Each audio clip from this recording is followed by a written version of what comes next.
Decided to make this short video about this little device here, the Digital Bird remote display using the Nextion screen. I've decided to split this away as a separate project from the slider because I'm getting requests from some people for just this. At the moment, the files for this are with the slider and the parts for it come with the slider kit.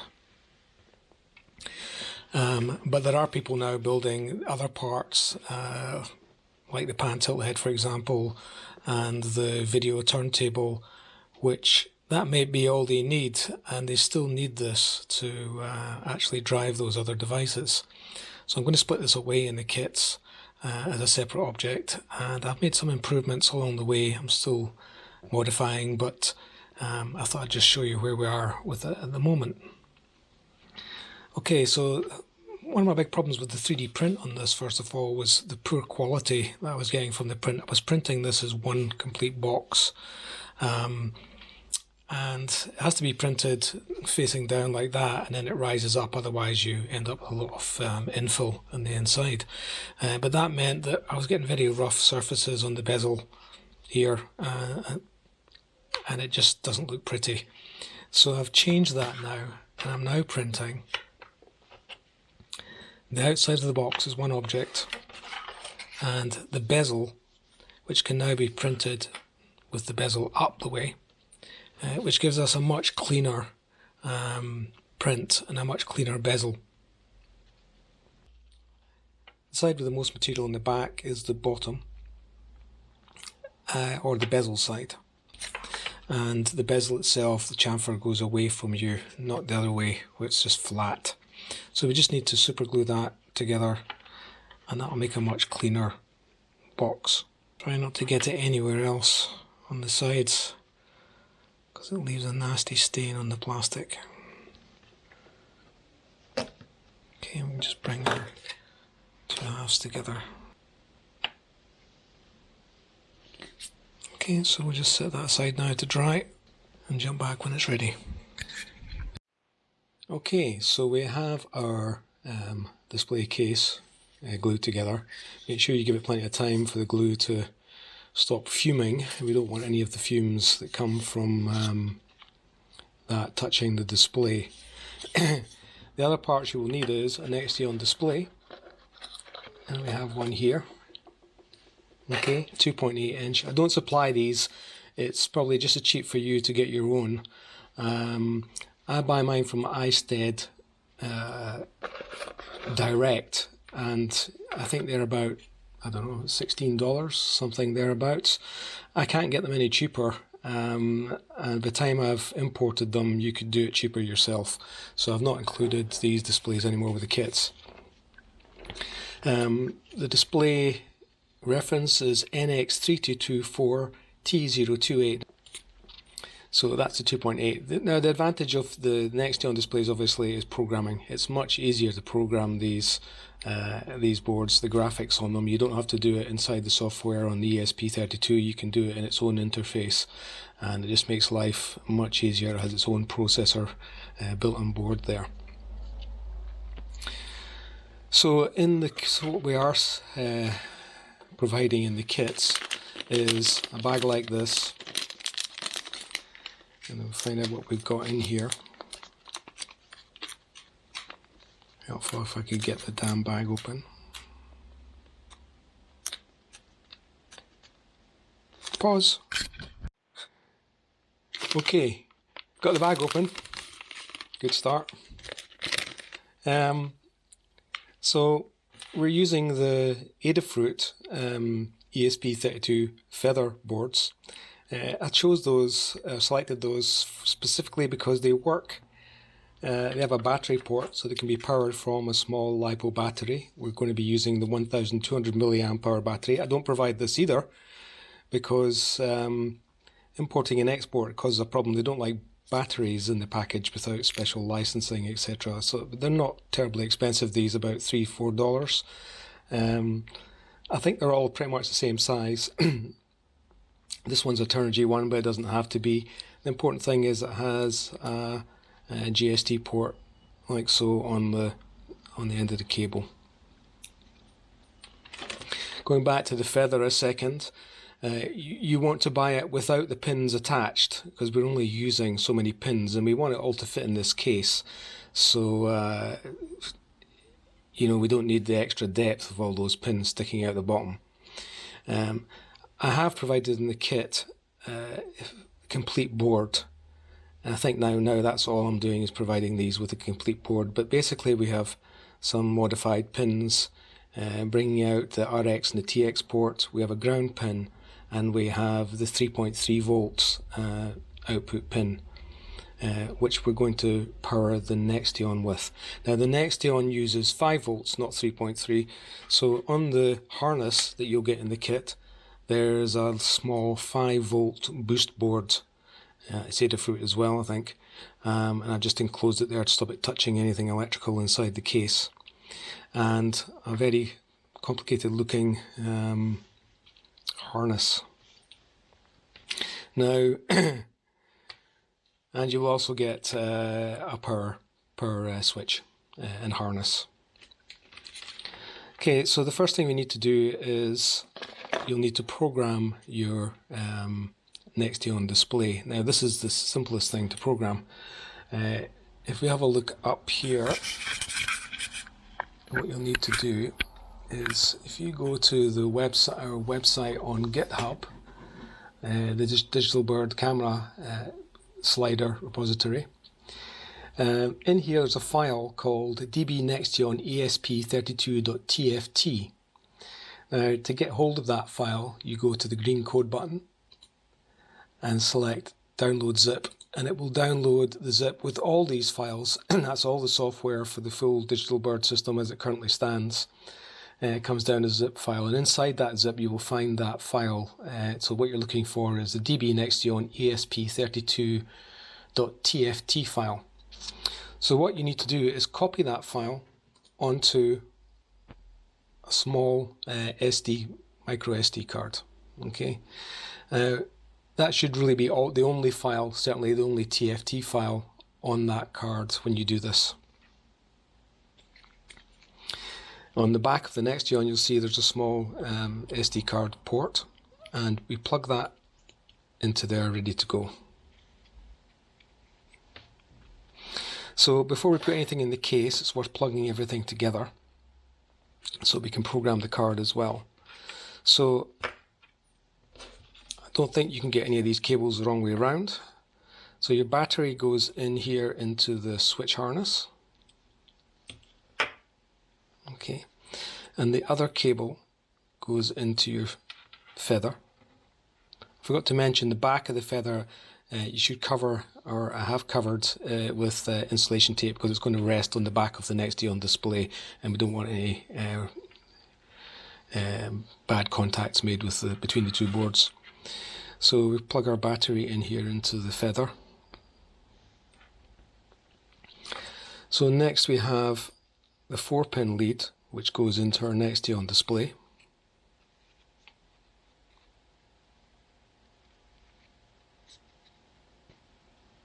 Like so. Now we have a red and a black cable. This cable may be orange. I buy these complete. The colour will be red or orange. That goes into our 3 volt. Hold that a bit closer. Supply, which is the bottom pin closest to the USB. Our black cable goes into the ground, which is the next one up. And our RX and TX, you can follow on here. They go in here. There's a diagram in the README file inside that folder as well, which will show you exactly where these things go. So with that ready, I'll stop that process because it's done. When you power up with the SD card in, it will tell you, I don't know if you can read that, but it's basically saying it is installing the software for the Digital Bird application. update succeeded, power it off, and remove the SD card. Okay, now when we power it up again, we should now have the digital bird interface. Simple as that. We can check that's working. Yep. If you don't see a battery volt indicator down here, or you don't see a digital bird version, if those are blank, it means you've got your RX and your TX pins the wrong way around on the board. So those two pins over the top of the processor here, just switch them over. You won't damage anything by having them the wrong way around. It just means that the next Dion won't be able to hear the ESP32. So now we have our board, and it's dimmed for us. We have our board ready, and it's all ready to go in the case. Okay, so unplug everything again.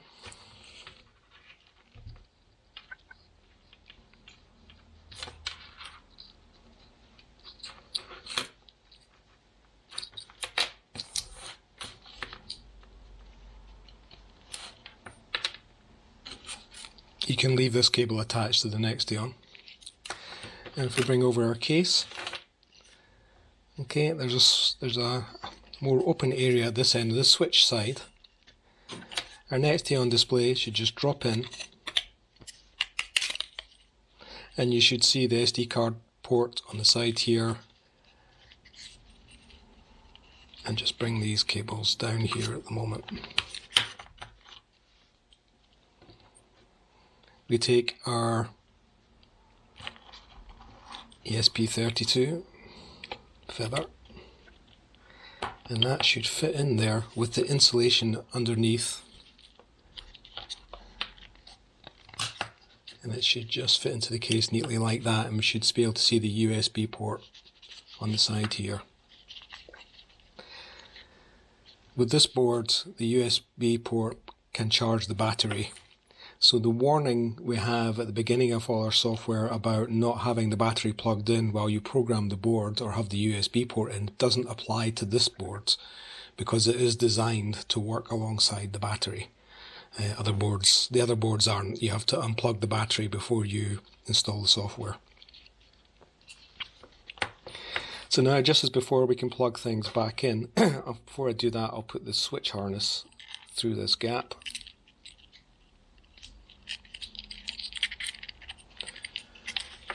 And just press the switch home. So we have our switch coming through and our cables as before, and we can start by plugging in the various components. Let's take that through there. So we'll plug the battery in last. So if we take our battery harness and plug this cable into here on our board.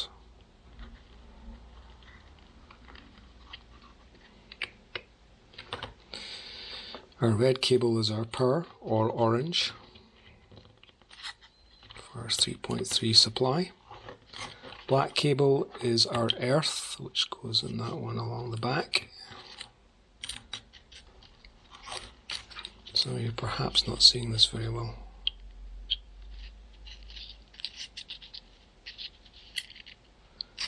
It's a bit fiddly. Perhaps do this before you drop the board in. And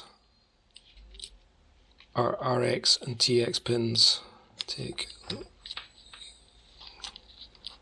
go in here. And then our 5-volt boost comes down, and we just tuck these cables in here. I don't have too much advice regarding cable arrangement. It just has all to come down and squish in as neatly as you can manage. Then our battery, and our switch has popped out again, but our battery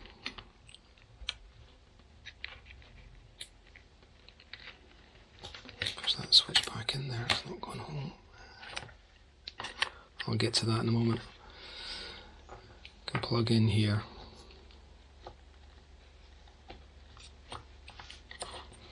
And the battery itself fits in here like so. Okay. If we just turn it over and check the power on, we should see our menu pop up. Okay, put that to one side at the moment. Yeah, I take a bit of time arranging these cables a bit better than I have.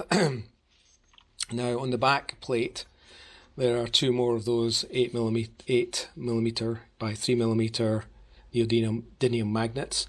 Now it's important that you arrange them so that the north and south poles match the north and south poles on your other devices so that they attract, because the idea is that the device can snap to either the pan tilt head or the slider. So you have to arrange them so that the north and souths attract each other on the devices. Whichever one you decide to build first, the others all have to match it. And there is a little small slot along the back of the case along here, and on here there is it's not a slot, it's a extrusion which goes into here.